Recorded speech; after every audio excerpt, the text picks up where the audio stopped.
प्रभु यीशु मसीह के मधुर और सामर्थ्य नाम में आपको जय मसीह की। Praise the Lord and good morning. Daily Bible संदेश में आपका हार्दिक स्वागत है। आज 6 जुलाई है और परमेश्वर को धन्यवाद कि उसने हमें फिर से एक नया दिन दिया है, एक नया सवेरा दिया है, ताकि हम अपने जीवन के चाल चलन, सोच विचार और आचरण के द्वारा उस परमेश्वर को महिमा दें जिसने हमें ये आज की ज़िंदगी दी है। आज यदि हम जीवित हैं तो ये हमारी अच्छाई की वजह से नहीं, हमारी पवित्रता या हमारी भलाई या हमारी कोई खूबी या खासियत की वजह से नहीं। आज यदि हम जिंदा हैं तो ये केवल परमेश्वर की दया और उसके अनुग्रह की वजह से है। परमेश्वर का धन्यवाद करिए। आज के मनन के लिए हम पहला पत्रस की किताब 5 अध्याय और उसकी 6 आयत में से देखेंगे। यदि आपके पास अपनी बाइबल है तो जरूर निकाल लीजिएगा। यहाँ पर लिखा है, इसलिए परमेश्वर के बलवंत हाथ के नीचे दीनता से रहो, जिससे वो तुम्हें उचित समय पर बढ़ाए। परमेश्वर बलवंत है, उसका हाथ सामर्थी है। संसार की हर बातें, हर परिस्थिति, हर चीज परमेश्वर के अधीन में है। हमेशा याद रखिएगा, परमेश्वर सामर्थी है, वो सर्व संपन्न है, वो कुछ भी कर सकता है, हर चीज उसके अधीन में है। लेकिन कई बार जब मनुष्य परमेश्वर से विद्रोह करके अपनी मर्जी चलता है, वो अपने ऊपर विपत्ति लाता है, परेशानी लाता है, दुख और कष्ट लाता है। जब एक मनुष्य परमेश्वर के हाथ से निकलकर, परमेश्वर के हाथों से, उसके अधीनता से निकलकर शैतान के अधीन होता है, तब उसके जीवन में बर्बादी आना शुरू हो जाती है। एक बात जरूर है, परमेश्वर के वचन में हम सीखते हैं कि परमेश्वर किसी को गुलाम बनाकर नहीं रखता, बल्कि वो एक प्रेम से निमंत्रण देता है कि आओ मेरे पास, बोझ से दबे आओ मेरे पास, मैं तुम्हें विश्राम दूंगा, मैं तुम्हें शांति दूंगा, मैं तुम्हें आनंद दूंगा, मैं तुम्हें भरपूरी का जीवन दूंगा। बात यह है कि जब मनुष्य आता है उसके पास, तब ये सारी चीज़ें उसे मिलती है। परंतु मनुष्य आज संसार में देख सकते हैं, जिन्होंने परमेश्वर का विरोध किया, प्रभु यीशु मसीह का विरोध किया, उसका तिरस्कार किया, उसका इनकार किया और अपने खुद के रास्ते पर चल रहे हैं, अपने बनाए हुए ईश्वर देवी देवताओं की आराधना में है और इसलिए परमेश्वर की अनुग्रह और परमेश्वर की दया से दूर हैं। फिर भी परमेश्वर मौका देता है पश्चाताप करने का कि मनुष्य लौट कर आ सके। इसलिए पत्रस कहता है, परमेश्वर के बलवंत हाथ के नीचे दीनता से रहो, नम्र बनिए, जिससे वो तुम्हें उचित समय पर बढ़ाए। याद रखिएगा, जब आप अपने आप को नीचा करेंगे, परमेश्वर के सामने दीन बनाएंगे, तो परमेश्वर आपको ऊंचा उठाएगा। यदि आप अपने आप को ऊंचा उठाएंगे, घमंड करेंगे, तो परमेश्वर जानता है कि कैसे, किसको, कब नीचा लाना है। इतिहास इस बात का गवाह है, बाइबल इस बात की गवाही देती है। कितने सारे लोगों ने घमंड किया और वो नीचे आ गए। इसलिए अपने आप को दीन बनाइएगा परमेश्वर के हाथों के नीचे। यदि हम अपने आप को दीन बनाएंगे तो परमेश्वर हमें ऊंचा उठाएगा। यदि हम अपने आप को बड़ा या ऊंचा उठाने की कोशिश करेंगे तो परमेश्वर हमें नीचा करेगा। याद रखिएगा, पत्रस यहाँ कहता है कि आपको अपने आप को दीन बनाना है। ये मुश्किल है, लेकिन ये डिसिप्लिन वाली बात है। हमें अपने आप को सामर्थी परमेश्वर के हाथों के नीचे दीन करना है। सभी वस्तुएं परमेश्वर के सामर्थी हाथों के नीचे है। परमेश्वर निर्धारित करता है, समय देता है पश्चाताप का, ताकि वो लौट कर परमेश्वर के पास आए। 7वीं आयत में देखिए, अपनी सारी चिंता उस पर डाल दो क्योंकि उसको तुम्हारा ध्यान है। कितना कंफर्टिंग वचन है, कितना शांतिदायक वचन है, क्योंकि हम परमेश्वर के बच्चे हैं। उसने हमें अपने लहू से खरीदा है, हम उसके हैं।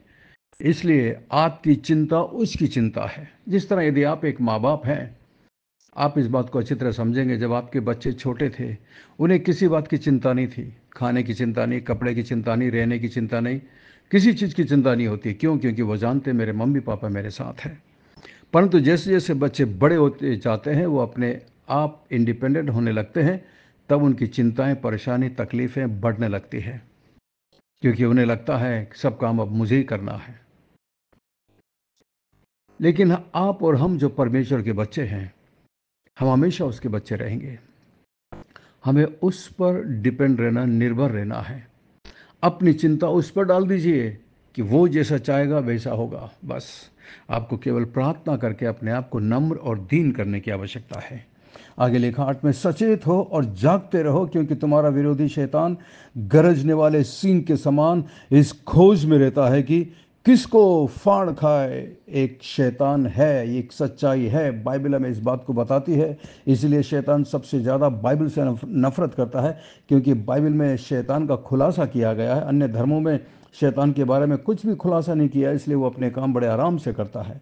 लेकिन यहाँ बाइबल शैतान का खुलासा करता है, आपको और मुझे सावधान करता है। इसलिए शैतान को बाइबल से नफरत है। जरा सोचिए, हमारा दुश्मन शैतान है। हमें एक दूसरे को अपना दुश्मन नहीं समझना है। हमारे माता पिता हमारे दुश्मन नहीं है, हमारे पति पत्नी हमारे दुश्मन नहीं है, हमारा भाई हमारी बहन हमारे दुश्मन नहीं है।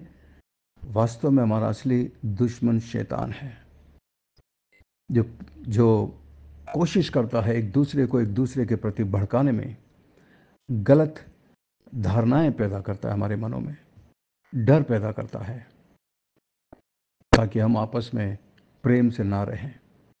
और शैतान इसका फ़ायदा उठाता है। इसलिए हमें शैतान से सावधान रहने की ज़रूरत है। वो हमें पाप में फंसाने की कोशिश करता है। संयमी और सचेत बनो। हमें हमें मसीह की सेवा करने के लिए आत्म संयमी बनने की आवश्यकता है और कार्य करने के लिए तत्पर रहना चाहिए। हमें प्रभावकारी ढंग से प्रार्थना करने के लिए आत्म संयमी और शुद्ध मन का व्यक्ति बनना चाहिए। पतरस यहाँ कहता है कि शैतान फाड़ खाने वाले पंजों से हमें बचने के लिए आत्म संयम और सचेत रहने की आवश्यकता है। जब हम आत्मिक जीवन में लापरवाह हो जाते हैं, सो जाते हैं, तब शैतान इसका फ़ायदा उठाता है। शैतान हमें पाप और उद्दंडता की ओर ले जाता है, बुराई की तरफ ले जाता है, पाप के कीचड़ की तरफ ले जाता है, हमें फाड़ खाने या नष्ट करने का प्रयास करता है। और यही उसकी कोशिश है शुरू से लेकर आज तक। शैतान हमारे बीच में फूट डालकर विशेषकर हमें निंदा और पीठ पीछे बुराई करने के लिए प्रेरित करता है, हमारी संगति को नष्ट करने का प्रयास करता है। इन सब के बावजूद शैतान हमारे मनों में संदेह और डर उत्पन्न करता है, हमारे विश्वास को नष्ट करने का प्रयास करता है। यदि हम अपने विश्वास को नष्ट करने देंगे तो हम भटक जाएंगे। शैतान एक शक्तिशाली शत्रु है। हम ये कभी ना सोचें कि हम उसे अपनी सामर्थ्य से पराजित कर सकते हैं, कभी भी नहीं। हम अपनी ताकत से उसे कभी भी नहीं हरा सकते। इसीलिए हमें परमेश्वर के सामर्थ्य हाथों के नीचे दीन बनना है।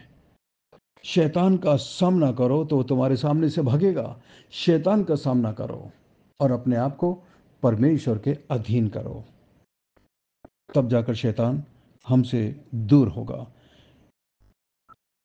वो हमेशा इस ताक में रहता कि कब किसको फाड़ खाए। 9 आयत में लिखा, विश्वास में दृढ़ हो जाओ और ये जानकर कि उसका सामना करो कि तुम्हारे भाई जो संसार में है ऐसे ही दुख सह रहे हैं। पतरस इस बात को बहुत अच्छे तरीके से जानता है कि किस तरह शैतान ने उसे फाड़ खाने की कोशिश की, जब उसका विश्वास डगमगाया था, जब वो संगति से बाहर हो गया था। इसलिए पतरस बड़े अनुभव के साथ इस बात को लिख सकता है। गतसमनी के बगीचे में शैतान ने पतरस को भड़काया था, और जब वो उन प्यादों के बीच में बैठा हुआ था, जब यीशु मसीह को पकड़ कर ले जा रहे थे, शैतान ने उसको उकसाया था कि वो झूठ बोले, यीशु का इनकार करे। लेकिन धन्यवाद कि वो बहुत जल्दी वापस लौट करके भी आया, पश्चाताप किया उसने। तो पतरस अच्छे तरीके से जानता है कि कैसे उसका सामना करना है, अपने विश्वास में दृढ़ होकर उसका सामना करना है। और ये याद रखिए, हमारे जो दूसरे मसीह भाई और बहन हैं, वो भी ऐसे ही संकट से गुजर रहे हैं। हमें उनके लिए भी प्रार्थना करने की आवश्यकता है। 10 में, अब परमेश्वर जो सारे अनुग्रह का दाता है, जिसने तुम्हें मसीह में अपनी अनंत महिमा के लिए बुलाया है, तुम्हारे थोड़ी देर तक दुख उठाने के बाद आप ही तुम्हें सिद्ध और स्थिर और बलवंत करेगा। अब पतरस अपने पत्र के अंत में हमारे लिए बाइबल की बड़ी प्रतिज्ञाओं में से एक प्रतिज्ञा देता है कि अब परमेश्वर जो सारे अनुग्रह का दाता है, जिसने तुम्हें मसीह में अपनी अनंत महिमा के लिए बुलाया है, तुम्हारी थोड़ी देर और दुख उठाने के बाद आप ही तुम्हें सिद्ध और स्थिर करेगा, बलवंत करेगा। हमारा परमेश्वर सारे अनुग्रह का परमेश्वर है। चाहे हमारी परिस्थिति जैसी भी हो, चाहे हमारी जरूरत जो भी हो, परमेश्वर का अनुग्रह हमारे लिए काफी है, पर्याप्त है, क्योंकि हमारा क्लेश हल्का और हमारे लिए बहुत ही महत्वपूर्ण है। परमेश्वर ने हमें मसीह में अपनी अनंत महिमा के लिए बुलाया है। पौलुस ने लिखा है, जिसने तुम्हें बुलाया है वो विश्वास योग्य है और वो उसे अंत तक पूरा करेगा। पहला थिस्सलुनीकियों 5 और उसकी 24 में पौलुस बहुत बड़ा आश्वासन देता है, जिसने आपको बुलाया है is faithful to help you, to make you continue to the last. So trust in, don't despair, don't be afraid, don't lose your faith, stay strong, stay closer to Jesus and that the devil will flee away from you. आइए हम प्रार्थना करें।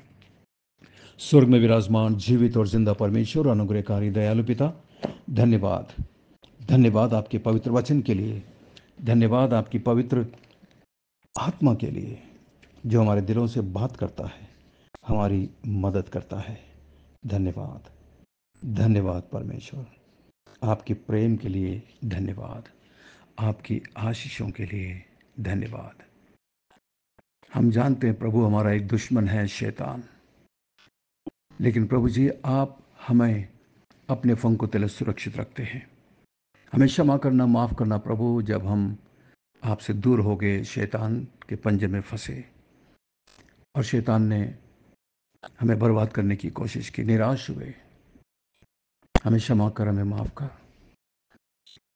यदि इस group में ऐसा कोई है जो इस वक्त शैतान के साथ खेल रहा है, आपसे दूर है, मदद करिए कि प्रभु वो आपकी नज़दीकता में लौट कर आ सके, आपसे प्यार करे, आपको अपने जीवन का प्रभु मान सके। मान परमेश्वर, कल इतवार का दिन है, आराधना का दिन है। हम में से प्रत्येक को अपनी पवित्र आत्मा से भर दीजिए प्रभु, ताकि आत्मा और सच्चाई से हम आपकी आराधना कर सकें। धन्यवाद प्रभु, धन्यवाद। बाइबल संदेश में मौजूद मेरे प्रत्येक मसीही विश्वासी भाई बहनों के लिए धन्यवाद प्रभु, जो हमारे लिए प्रार्थना करते हैं और हमें सपोर्ट करते हैं। प्रभु जी, प्रत्येक को आप उनका प्रतिफल जरूर देना प्रभु। जो बीमार हैं, तकलीफ़ में हैं, बीमारी के बिस्तर पर हैं, उन पर अपनी विशेष अनुग्रह और कृपा बनाए रखना। प्रार्थना करते हैं सिस्टर जैस्मिन के लिए प्रभु जी, उनके जो भी योजनाएं आने वाले दिनों में आप मदद करना प्रभु। उनकी तीनों बेटियों के लिए, उनके दामाद और बच्चों के लिए मैं प्रार्थना करता हूं प्रभु जी, प्रत्येक पर आपकी दया और आपका अनुग्रह बना रहे। शैतान की योजना को प्रभु उनसे दूर रखना। मान परमेश्वर, मैं प्रार्थना करता हूं मेरे चर्च के उन तमाम विश्वासियों के लिए जो नए नए चर्च में आने लगे। प्रभु मदद करिए ताकि वो अपने विश्वास में बढ़ सकें, मजबूत हो सकें। जिसमें प्रभु मैं प्रार्थना करता हूं राहुल और उसकी माता जी के लिए प्रभु जी, उन पर अनुग्रह और कृपा बनाए रखना। और प्रभु राहुल की बहन के लिए भी मैं प्रार्थना करता हूं, आपकी कृपा, आपकी दया उन पर रहे प्रभु निरंतर। मैं प्रार्थना करता हूं मान परमेश्वर उनके पिताजी के लिए, ताकि वो आप पर विश्वास करके उद्धार पा सकें। प्रार्थना करते हैं भाई ललित के लिए, उन पर भी अपनी कृपा, अपना अनुग्रह बनाए रखना, ताकि वो बहुत जल्द अपने पैरों पर खड़े हो सके और सारा आदर, सारी महिमा आपके महापवित्र नाम को दे सके। प्रार्थना करते हैं सिस्टर रोजलिन के लिए प्रभु, अपनी दया, अपनी कृपा उन पर बनाए रखना। महान परमेश्वर, आप अनुग्रहकारी हैं, दयालु हैं, विलंब से कोप करने वाले अति करुणा में परमेश्वर हैं। महान प्रभु, मैं विशेष प्रार्थना करता हूँ बिशप डॉक्टर सामुएल थॉमस के लिए, जिन्हें आपने एक बहुत बड़ी जिम्मेदारी दी है प्रभु जी। इतनी बड़ी सेवकाई आपने उनके हाथों में दिया है, और मैं जानता हूँ प्रभु, इसे वो अपनी बुद्धि, अपनी ताकत से नहीं, आपकी पवित्र आत्मा की मदद से कर सकते हैं। आप अपनी पवित्र आत्मा की साया हमेशा उन पर बनाए रखना। आपका हाथ, आपका सामर्थ, आपकी अगुवाई, आपका अनुग्रह हमेशा उनके साथ रहे, उनके परिवार के साथ रहे प्रभु जी, ताकि इमैनुअल मिनिस्ट्रीज के द्वारा बहुत सारी आत्माएं बचाई जा सके, बहुतों का जीवन बदल सके और लोग तेरे स्वर्ग राज्य में शामिल हो सके। धन्यवाद, धन्यवाद प्रभु, धन्यवाद। हमारी विनती प्रार्थना को सुनकर जवाब देने के लिए धन्यवाद। सब कुछ यीशु मसीह के मीठे महापवित्र नाम से मांगते हैं, आमीन, आमीन। बहुत बहुत धन्यवाद हमारे साथ बने रहने के लिए। मैं आशा करता हूँ आज के संदेश के द्वारा परमेश्वर ने आपके दिलों से बातचीत की है। यदि आप आशीषित हुए हैं तो हमें ज़रूर लिखिएगा। और ये संदेश यदि आप पहली बार सुन रहे हैं तो आप हमारे व्हाट्सएप ग्रुप में शामिल हो सकते हैं। हमारा नंबर है 9927464924। Pastor Mani Thomas, Emmanuel believers church, Agra. हम आपसे प्रेम करते हैं, आपकी परवाह करते हैं, आपके लिए प्रार्थना करते हैं। हमारे लिए भी निरंतर प्रार्थना करते रहिएगा। अंत में सवाल है, आज के वचन को पढ़कर बताइएगा कि शैतान की तुलना किससे की गई है और हम शैतान के हमलों से कैसे बच सकते हैं। परमेश्वर आपको बहुत बहुत आशीष दे। Thank you, God bless you, we love you, have a great day and take care of yourself. अपने आप का ख्याल करिएगा, प्रार्थना में रहिएगा। थैंक यू, धन्यवाद।